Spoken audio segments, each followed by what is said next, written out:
Assalamualaikum warahmatullahi wabarakatuh. Perkenalkan, nama saya Lukman Hakim dengan NIM 2210302171, ingin mempresentasikan buku kerja yang ke-6 dengan judul Rencana Bisnis atau Business Planning. Produk atau jasa konsultasi masih coffee shop, penyusun rencana bisnis saya sendiri Lukman Hakim. Yang pertama, deskripsi usaha diidentifikasi berdasarkan hasil wawancara dengan klien. Data perusahaan, nama perusahaannya saya menamakan Frekuensi Coffee dengan bertempat di Jalan Keindahan 2 nomor 21 Jakarta Selatan. Basis usaha di Jakarta, negara Indonesia.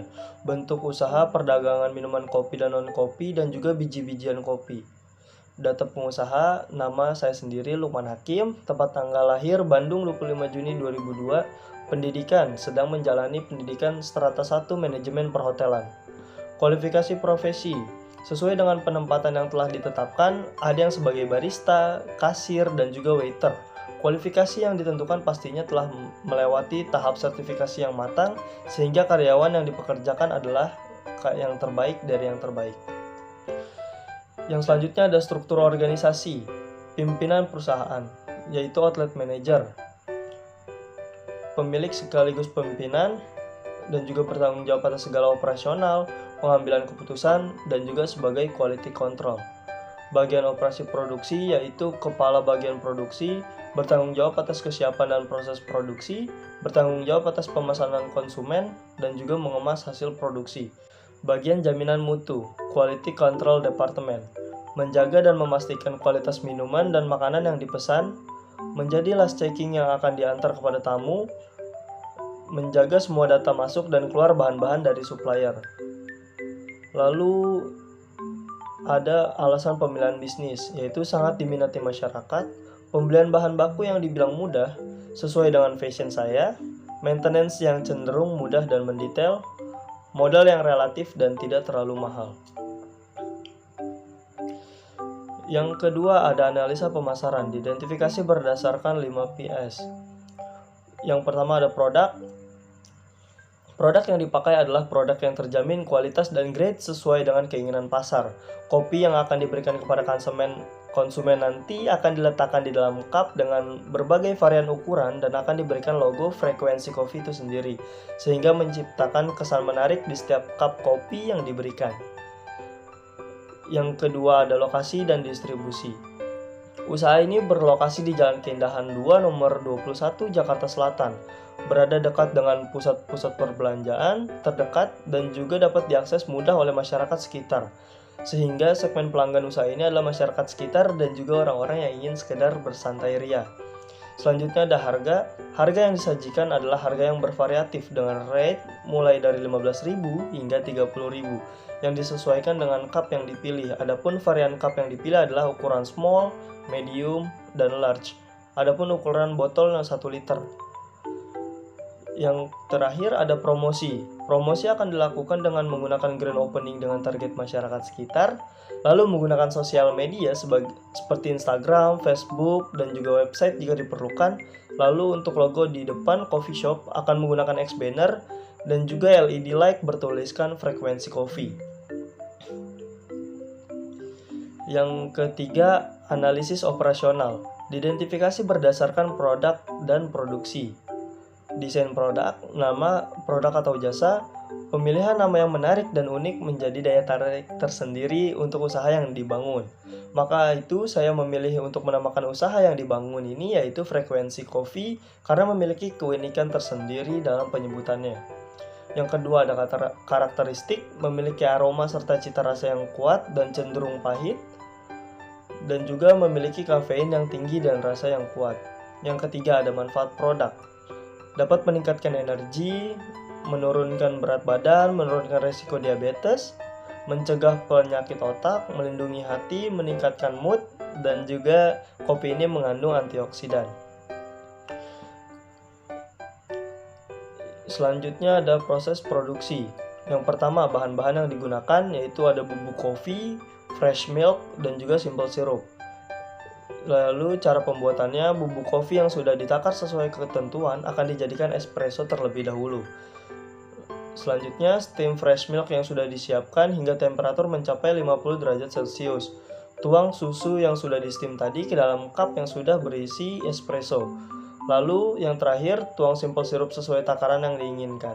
Dan kopi sudah siap diminum.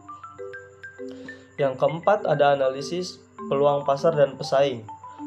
Dilakukan berdasarkan peluang dan tingkat persaingan. Yang pertama ada analis peluang pasar. Peluang pasar yang didapatkan untuk bisnis coffee shop ini terbilang cukup tinggi karena tingkat minat masyarakat untuk meminum kopi dengan suasana baru yang ditawarkan lumayan tinggi.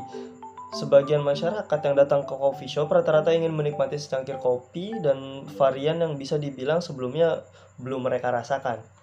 Yang kedua, tingkat persaingan. Karena tingkat peluang pasar yang tinggi menjadikan rata-rata masyarakat mulai membangun coffee shop yang bervariatif dan menjadi tingkat persaingan dalam bisnis ini lumayan menjadi tinggi juga. Maka dari itu, pemilik bisnis dituntut untuk berinovasi terus-menerus agar tidak tertinggal dengan pendatang baru ataupun coffee shop lainnya yang sudah berdiri terlebih dahulu. Yang kelima ada analisis keuangan. Dilakukan berdasarkan biaya dan penerimaan pendapatan dan rasio usaha. Yang pertama, analis biaya usaha. Biaya tetap. Yang pertama itu ada rumah produksi dengan jumlah unitnya 1, harga 24 juta dengan masa pakai 2 tahun dengan penyusutan per tahunnya itu ya 12 juta dan juga per bulannya 1 juta. Yang kedua ada mesin kopi dengan jumlah unit 1, harga 15 juta, masa pakai 1 tahun, penyusutan 15 juta dengan penyusutan per bulannya 1.250.000. Lalu ada air controller atau AC dengan jumlah unit 1, harga dengan 3 juta, masa pakai 2 tahun dengan penyusutan per tahun 1.500.000 dengan penyusutan per bulan 125.000. Peralatan makanan 1 set 5 juta, masa pakai 1 tahun, penyusutan per tahunnya 5 juta dengan penyusutan per bulan 416.000.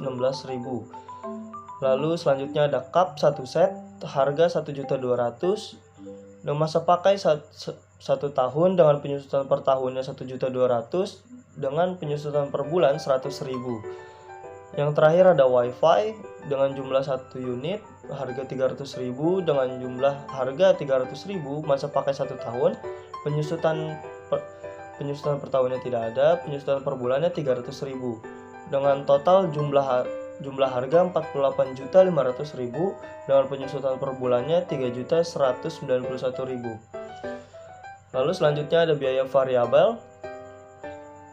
Bahan baku atau pokok biji kopi dengan jumlahnya 10 kilo dengan harga 500.000, jumlah harganya 500.000, simple sirup 10 kilo harga 140.000, powder minuman non kopi 5 kilo dengan harga 100.000. Lalu bahan pendukung hanya berupa sayuran segar untuk minuman herbal dengan jumlah unitnya opsional tergantung kebutuhan dengan harga 100.000.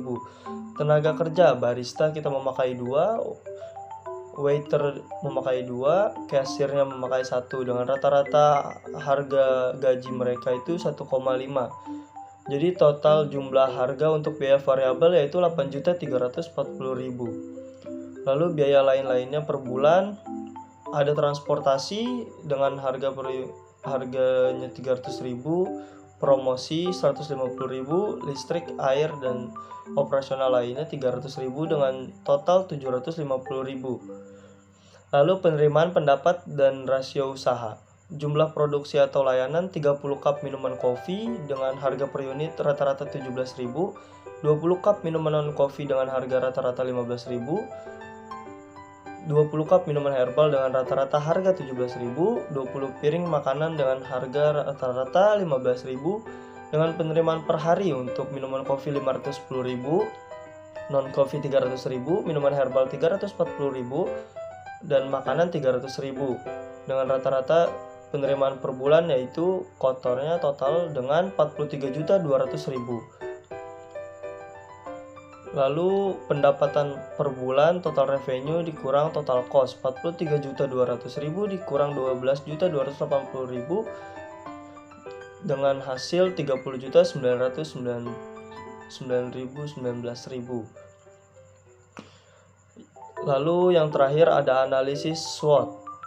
Dilakukan berdasarkan hasil analisa sebelumnya. Yang pertama strength, tingkat konsumsi masyarakat yang tinggi, tingkat daya jual yang tinggi, berada di lokasi yang strategis, memiliki view yang menarik, dan juga menggunakan WiFi provider. Weakness-nya di sini ada perawatan area coffee shop yang sangat mendetail. Hal ini tentu mengarah kepada view yang disuguhkan di dalam coffee shop seperti tumbuhan, bebatuan, dan juga rumput yang merambat di dinding coffee shop, yang pastinya butuh maintenance ekstra untuk hal ini. Lalu WiFi yang dipasang tidak sepenuhnya memiliki jaringan yang cepat. Dengan banyaknya pengguna WiFi yang datang ke coffee shop, menjadikan kualitas jaringan yang didapat menjadi lemah. Lalu hanya ramai di jam-jam tertentu. Coffee shop ini sendiri pun karena menggunakan konsep santai, jadi jam operasional cenderung ramai ketika mulai memasuki jam 5 sore hingga jam 11 malam. Lalu ada peluang atau opportunity. Karena tingkat konsumsi masyarakat yang tinggi, ini menjadikan peluangnya pun menjadi tinggi. Walaupun terbilang hanya ramai di jam sore menuju malam, lalu memiliki lokasi yang strategis dapat menjadi peluang tersendiri untuk mengait konsumen. Selain dapat diakses dengan mudah, ditambah juga dengan tingkat beli masyarakat sekitar yang lumayan tinggi. Selain lokasi, view di coffee shop yang dibuat semenarik mungkin dengan adanya view tumbuhan dan spot foto menjadi peluang juga untuk menarik minat masyarakat. Lalu yang terakhir, di era teknologi seperti ini sudah bukan hal aneh lagi orang datang untuk berinternet sambil menikmati secangkir kopi. Maka dari itu, dengan pemasangan WiFi provider menjadikan coffee shop yang dibangun ini memiliki peluang tinggi untuk mencapai target yang diinginkan. Yaitu ada trade juga, penggunaan biaya operasional per bulan yang dibilang cukup tinggi. Persaingan yang banyak dapat dilihat dari banyaknya kedai kopi dan coffee shop yang dibangun, dan juga ancaman dari yang nantinya akan berdiri. Lalu ada bahan baku yang terbilang dapat berubah-ubah sesuai grade dan jangka waktu masa pakainya. Lalu yang terakhir ada kesimpulan. Analisis yang saya lakukan mengarah kepada keberlangsungan operasional bisnis di masa kini dan ke depannya. Rata-rata coffee shop yang telah dibangun tidak dapat bertahan lebih dari 1 tahun. Dikarenakan kurangnya inovasi dan tidak siap akan persaingan yang terjadi ke depannya, atau yang bisa disebut dengan pesaing baru. Maka saya menyimpulkan bahwa pada ide bisnis ini kita tidak boleh berhenti dengan yang namanya inovasi. Semakin menarik inovasi yang disuguhkan, semakin tinggi tingkat pemilihan oleh konsumen yang datang. Maka saya akan membangun bisnis ini dengan inovatif dan kreatif, dan juga mengedepankan keinginan konsumen, tapi tidak menghilangkan originalitas dari sebuah coffee shop. Sekian presentasi buku kewirausahaan 4, 5, dan 6 dari saya. Kurang lebihnya mohon maaf. Assalamualaikum warahmatullahi wabarakatuh.